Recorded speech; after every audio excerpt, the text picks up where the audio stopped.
Stranger Things 5 Behind the Scenes Hawkins High School. These are photographs of the Hawkins High School filmed in Stockbridge, Georgia, January 15th and 16th. And there are some of my links: hawkinsfamilyphoto.com for prints, okendo.christopher on Instagram, Hawkins Family Photo on Instagram, along with my X account and my YouTube account. And I'm going to just do a slideshow of the Hawkins High School along with them filming on the 16th. And I don't have any sound. If you want, you can mute the sound and put on your favorite soundtrack. And I thought what I would do as something a little different. I found online, they had episode 1, chapter 1, The Vanishing of Will Byers' screenplay script online. So I thought I would just read that as a voiceover over these photographs. So I thought it's kind of fun to read scripts. So I'm going to go ahead and read this as we do a slideshow, and feel free to silence the audio and play your own favorite soundtrack as these photos do a slideshow. So thank you again for the support. Please subscribe and follow, like, and support my channel. I'm going to be putting up more videos, just going through and trying to sequentially put up all the photographs and video that I took during season 5 filming behind the scenes. So thank you for the support and enjoy. Here we go. I'm going to read this script now. Stranger Things, Chapter 1, The Vanishing of Will Byers. We hear a low-end rumble like the growl of an unseen beast. Superimposed titles, November 6th, 1983, Hawkins, Indiana.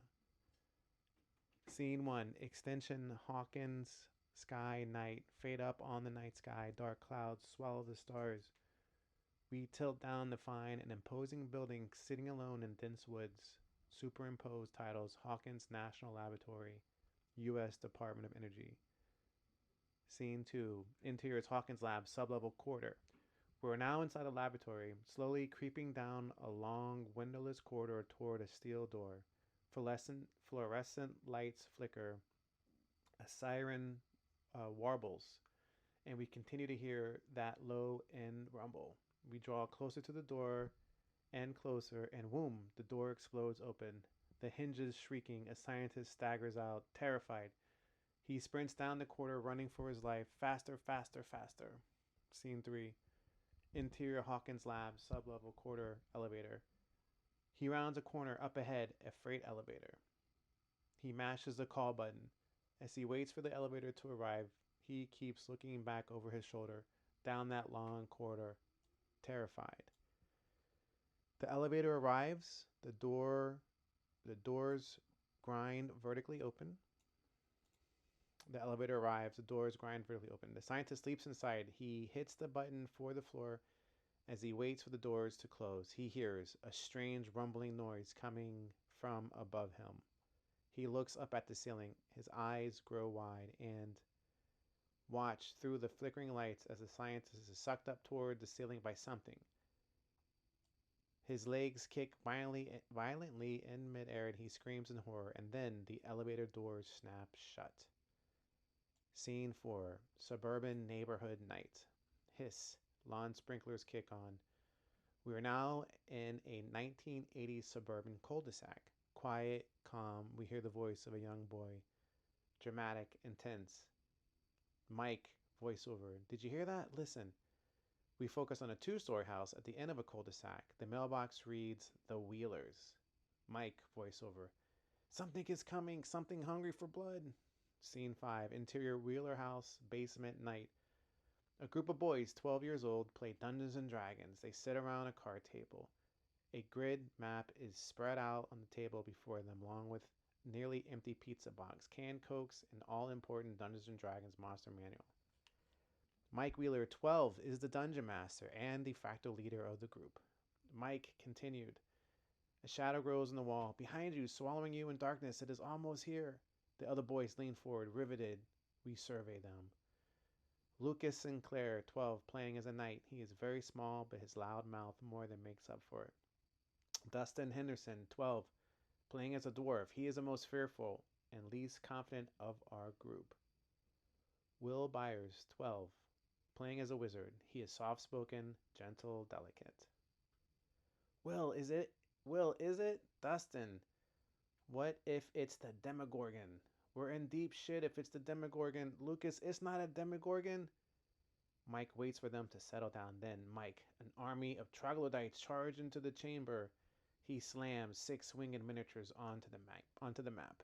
Mike continued. Their tails drum the floor. Boom, boom, boom. Dustin, troglodytes, Lucas, Toldaha. Dustin, pff. Mike looks over his shoulder. His eyes grow wide. Mike, wait, did you hear that? Boom, boom, boom. That sound, it didn't come from the troglodytes. No, it came from something else. Mike slams a large 2-headed monster miniature onto the map. Mike continued, the Demogorgon.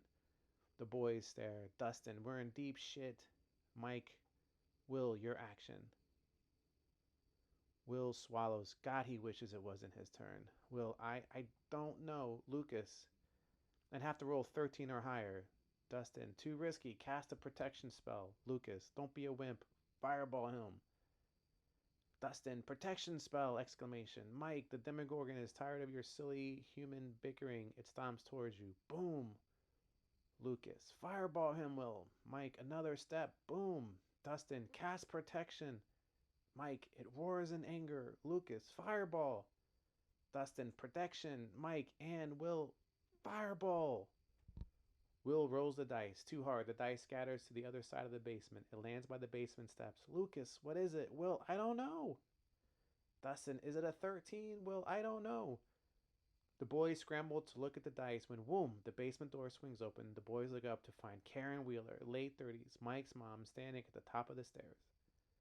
Mike, Mom, we're in the middle of a campaign.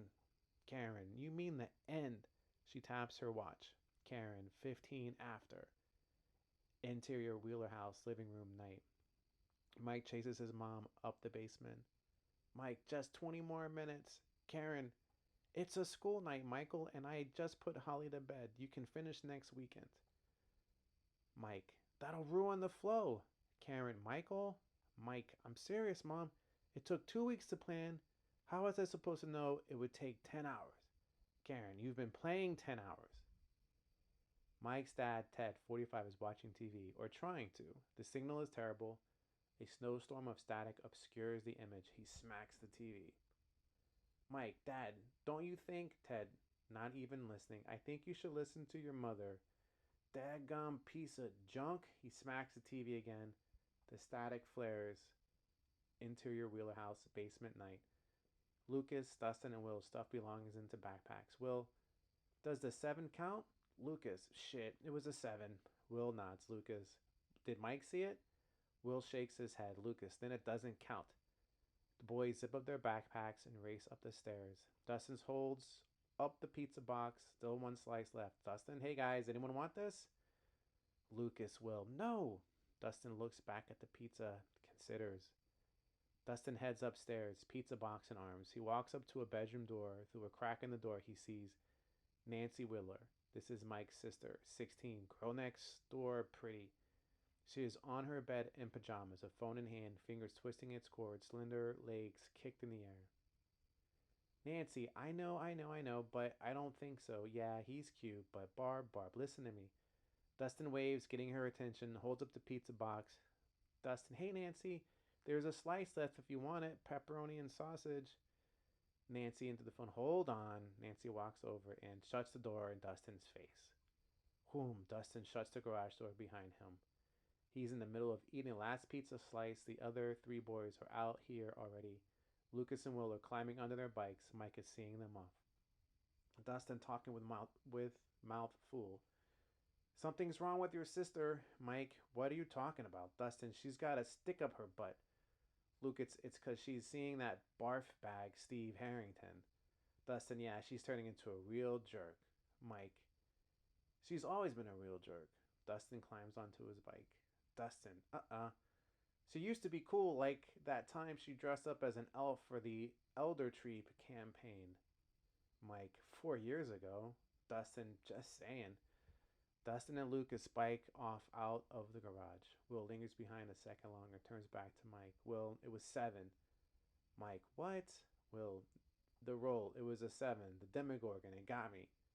See you tomorrow. Will smiles at Bike, then bikes away, joining the others. Bizz, the lights in the garage flicks. Strange. Mike switches it off and heads back inside. Exterior neighborhood night. The boys bike home. Their handlebar lights wink in the night, and good thing, because it's very dark out there. Lucas peels off from the group. Lucas, see ya ladies. Dustin, kiss your mom night for me. Lucas flips him the bird and bikes up a driveway towards a 2-story house. It looks almost identical to Mike's. Will and Dustin bike on in silence for a beat. Then, Dustin, race to my place. Winner gets a comic. Will, any comic? Dustin, yeah. Will has heard enough. He starts pedaling fast. Dustin, hey. Dustin pedals in pursuit, but he's already behind. And exterior neighborhood a few minutes later, night. Will whizzes past a house at the far end of the neighborhood. He waves at Dustin, now 50 yards back. Will, I'll take your X-Men 134. Dustin stops out of breath. Dustin really bummed. Man. Exterior Forest Road, later night. Will is now biking along an empty forest road all alone. He lives much further out than the rest of his friends. It is even darker out there and quiet, unnervingly so. Only the sound of cicadas and a gentle breeze to keep him company. He bikes past a large metal fence. A warning sign reads, Hawkins National Laboratory, restricted area, no trespassing. His bike's headlight flickers. Will looks down at it. After a beat, the light returns to normal. He looks back up. A tall figure stands in the middle of the road. Will yanks the handlebars, loses control. He veers off the road, explodes into exterior woods, continues, and crashes. Will flies off the bike. He skids, rolls, eats dirt as he lies there on the ground, grasping. He hears strange guttural sounds coming from behind him. Continued. He pushes to his feet and turns to the sound. Foliage shudders. The sounds grow. Something is coming. Will abandons his bike and runs. Will bursts out of the woods. Up ahead, his house. It is small, 1-story, lower class, falling apart. Interior buyer's house night. Will slams the door shut behind him and bolts the lock. A shaggy dog, Chester the Mutt, races to greet him. Will, Mom, Jonathan, Mom. He checks his mom's bedroom, his brother's bedroom. No one is home. He is all alone. Interior Will Byers' house, living room night. Will scrambles back to the living room window. He cups his hands to the glass and peers out into the yard. It is dark, murky, quiet. A gust of wind blows, and day-old laundry flutters on a clothesline to reveal that figure again. Just standing there, almost the billowing laundry. We can't make out any features, but its proportions seem off. Its head is too large. Its arms are too long. Its body is swollen and bent in a strange, twisted shape. Another gust of wind. The clothes flutters again, and the figure is gone. Will pales, his heart in his throat. Interior Bill's house, kitchen, moments later, night.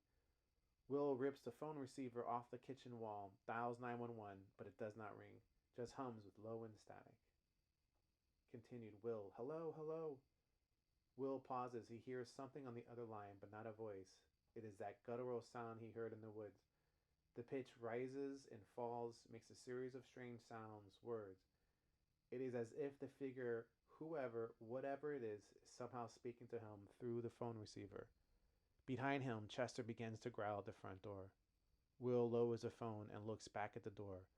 A shadow fills the crack in the base of the door, and then somehow, impossibly, the chain bolt begins to slide open as if drawn by an invisible hand. The metal shrieks. Will drops the phone, and wham! He slams the shed doors behind him.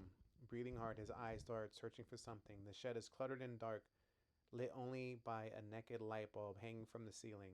The bulb buzzes, flickers. At last he spots it, an old Remington rifle, dusty, hanging on a wall mount. Will yanks it down, retrieves a few ammo shells from a workbench, and loads the rifle as fast as he can, which isn't very fast at all. He is also scared. His hands sweat and shake. Will finishes loading the rifle. He snaps the chamber shut, aims it at the door. The rifle trembles in his hands. While Will keeps his eyes trained on the door, we notice a shadowed figure slowly rise behind them. Will senses movement, turns. He doesn't fire. He just stares, paralyzed by fear, shock. He fights tears. Will, please! A high-pitched shrieking sound suddenly fills the shed. We don't see what happens to Will. We just watch that naked, dangling light bulb. It glows brighter and brighter and brighter, filling the shed with overwhelming white light. We think the glass of the bulb is going to shatter, but then the terrible shrieking sound abruptly stops. The bulb dims, returning to normal wattage to pull away from the light. The shed is empty. Will has vanished. Thank you again for watching my videos. I will continue to put out as much Stranger Things behind the scenes content as I can.